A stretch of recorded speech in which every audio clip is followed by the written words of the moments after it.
So in this video, I'm going to talk a little bit about the mechanics of constructing a head. It's a problem that a lot of people have faced and have had trouble with. And I just wanted to kind of go over some of the common mistakes people make and the general approach, how I go about constructing animal heads. So usually what I tend to see is that people will draw a ball for their head and then try and construct their head inside of it as though this is supposed to be some sort of an approximation of their form, and then they kind of just lose any sense of solidity, or rather they never start out with any sense of solidity because they're not really constructing core forms. In my lesson, I talk about starting with a ball for the head, but what I really am doing is starting with a ball that serves as the base constructional element, meaning it does not contain the entirety of the head. It is literally just a sphere that we tack more forms onto. So as you can see here, I've started with a simple sphere, and I'm just outlining its pole and some contour lines to kind of reinforce the illusion of form so that I myself know better how to work with it.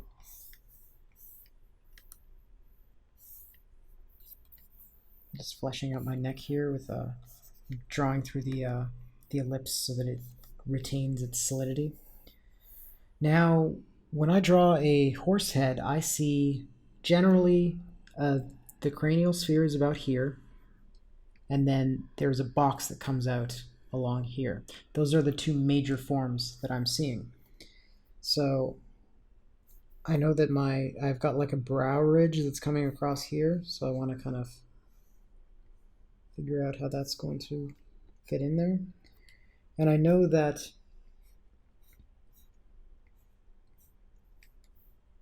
I want to connect my box form to the head. So I want to figure out the kind of imprint that it's going to make, or the cut that I'm going to make on the head, on the cranium rather, that I want to extrude afterwards into this box. So I'm kind of just cutting flat this shape here along the surface of the box.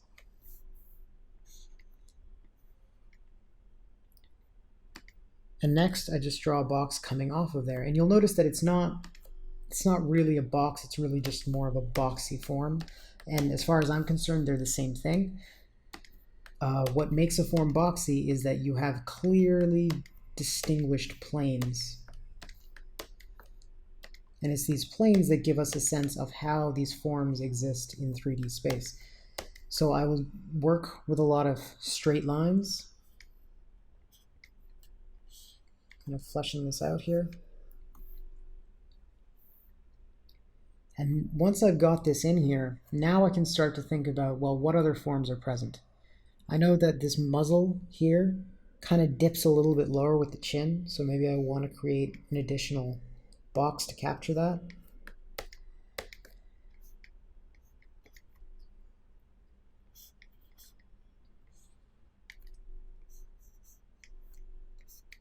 Also, I've got a big bulk here for this muscle on the jaw. So I'd like to give that a little bit more attention.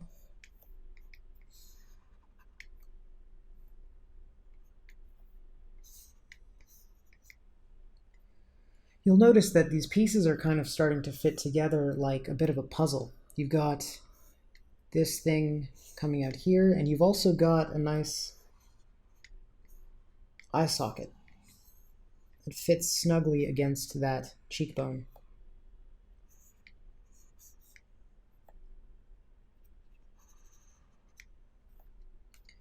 And in the eye socket goes the eye.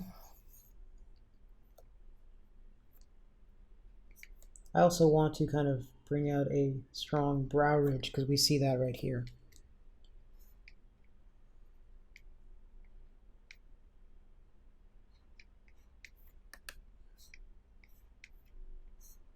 And what I do on this side, I still want to do on this side as well, even though it's not as prominent because it's facing us on that side.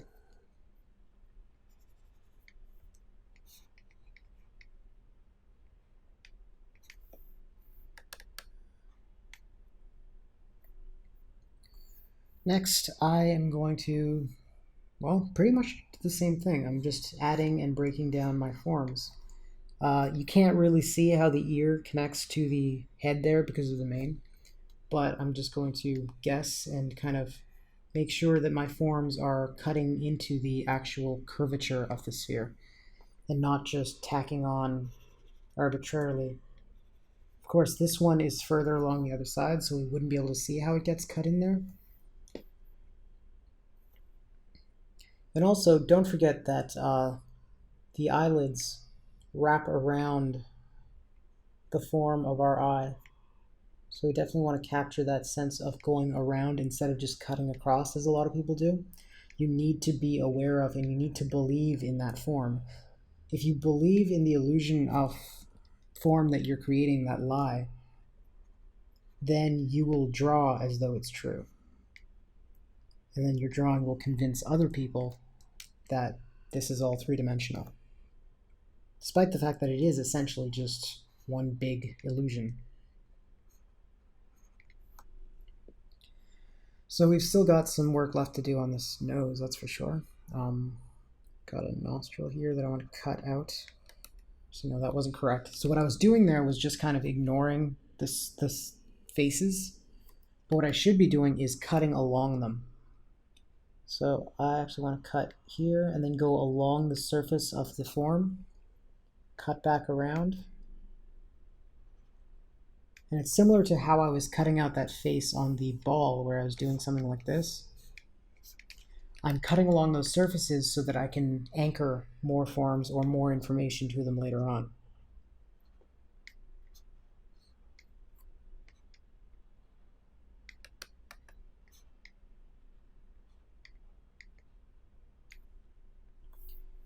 You have to always be aware of the forms that you are working with.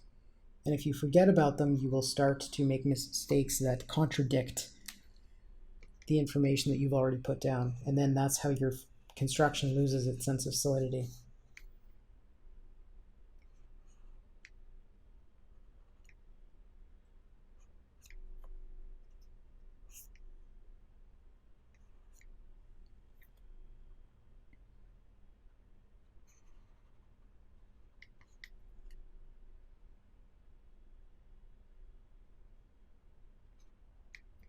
Now we do know that there's quite a bit of volume around this nostril.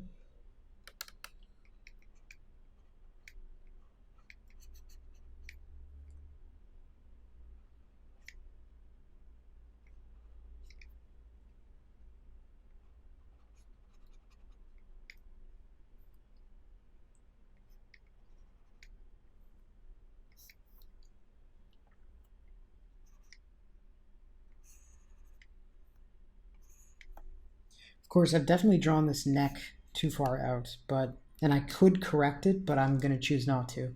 I'd prefer that I drew a head that felt like it was believable rather than risk undermining my forms in order to match my reference image more exactly. Because I am more interested in just drawing something that is believable as a horse's head, even if that means accepting some of the mistakes that I've made.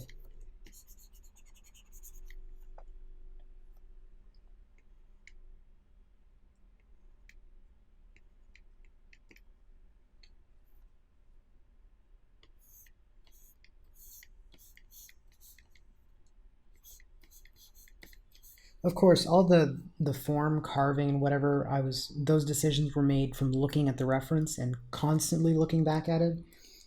One of the major problems that I see when it comes to people drawing animals is that they think they know exactly what they look like, and they think they just need to focus on looking at their drawing.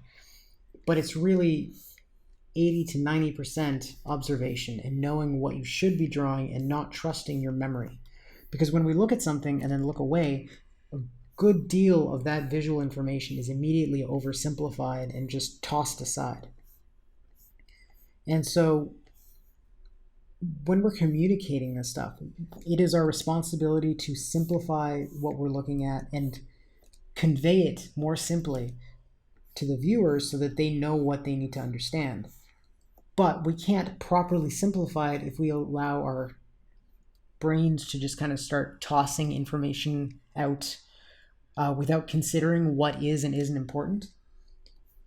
It's something that we've evolved to do, but it's not very helpful when we're looking to kind of replicate things like that. We haven't evolved to draw. It's just something that we happen to be able to do. It's not something that's been integral to our survival. So we were not necessarily, designed in any way to do this. So we have to constantly fight against our instincts and kind of stop trusting our own memory, frankly. Anyway, in essence, this is the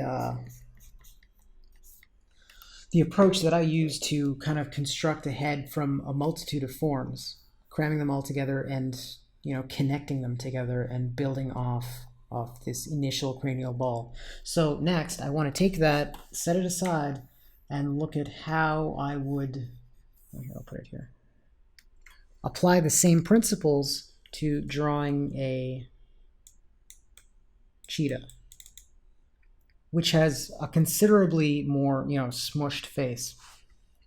It's a technical term, smushed. So we're going to start the exact same way with a cranial sphere. And I do want to keep an eye on the way that head is oriented. Try and get the angle as close as I can. Usually I'm pretty sloppy with this. And at this point, I basically want to do the same idea. I want to figure out a nice strong brow ridge.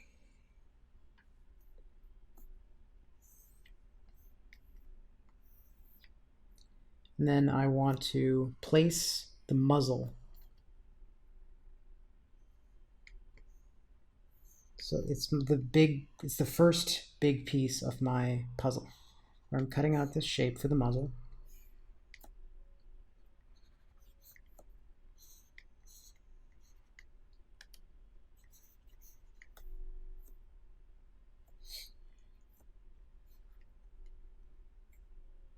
I often find that just placing the triangle of the nose somewhere can help kind of give you a sense of where this form needs to connect out to.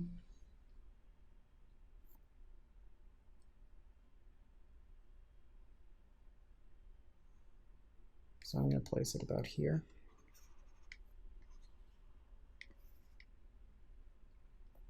And then I can connect out that muzzle.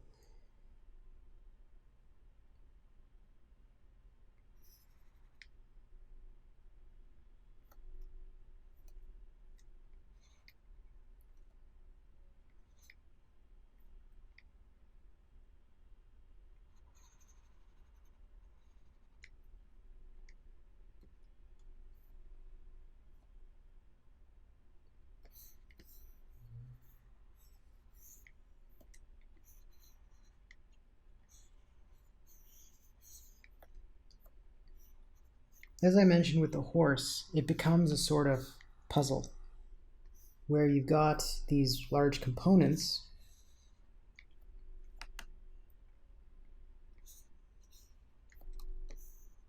that all kind of snap together.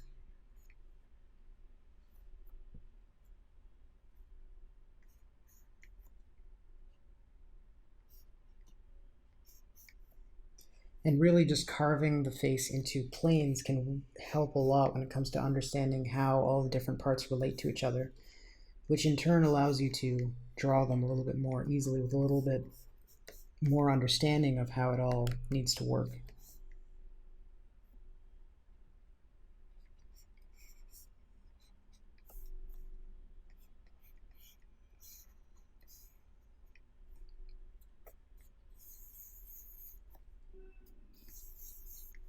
Then the eyeballs go inside the eye sockets, and we can wrap these eyelids around.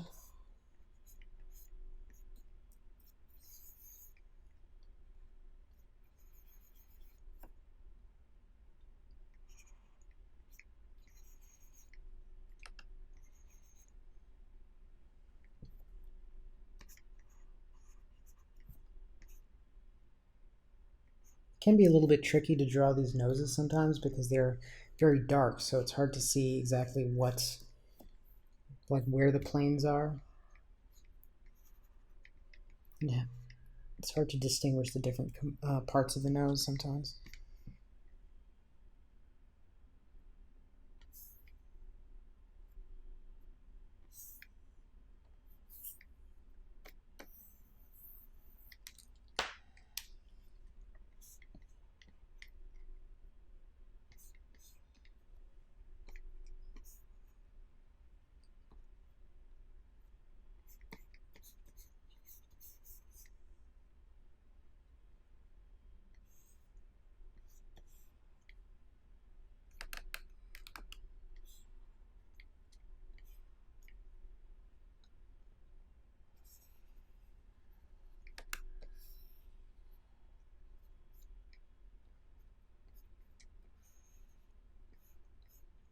One thing I noticed about these ears is that they're quite thick.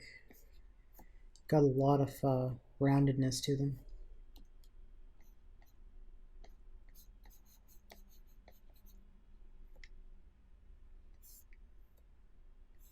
So it's important to capture those kinds of features.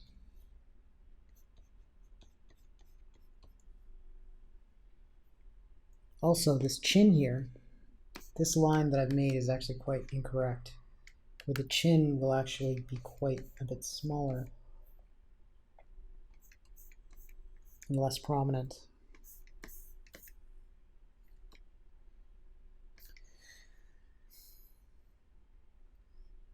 There's always a lot of hidden information with the fur, where it tends to puff up and make things a little bit harder to distinguish, so you kind of have to train your eye to really identify what's going on.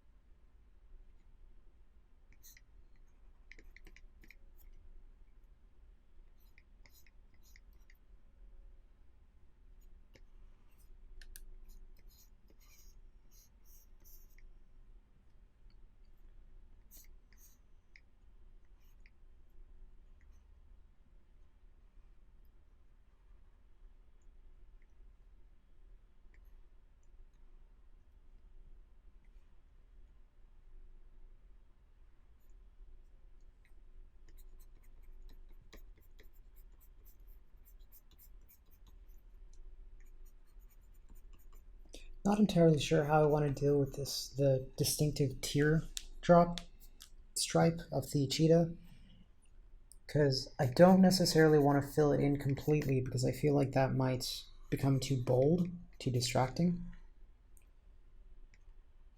But I also don't want to leave it just as another line to get lost.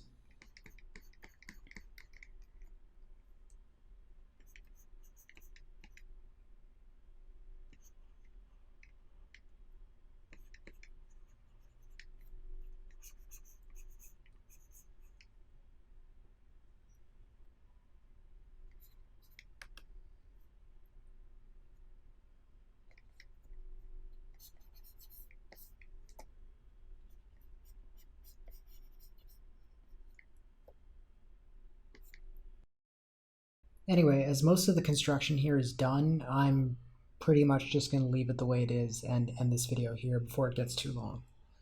I hope that helped you guys understand how we want to approach drawing these heads. Always remember that they need to be constructed from multiple forms. You're not just containing them inside of that one ball. That is your starting point.